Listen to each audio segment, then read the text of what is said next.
aga mo? Pinauwi na kami yung na-chat. Yung mga natapos na.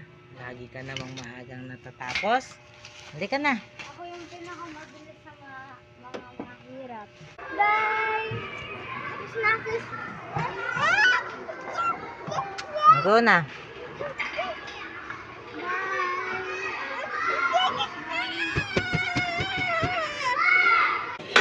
Hi, how are you?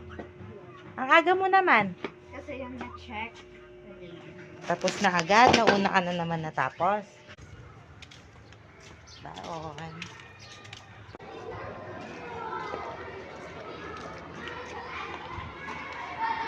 Little Brenda,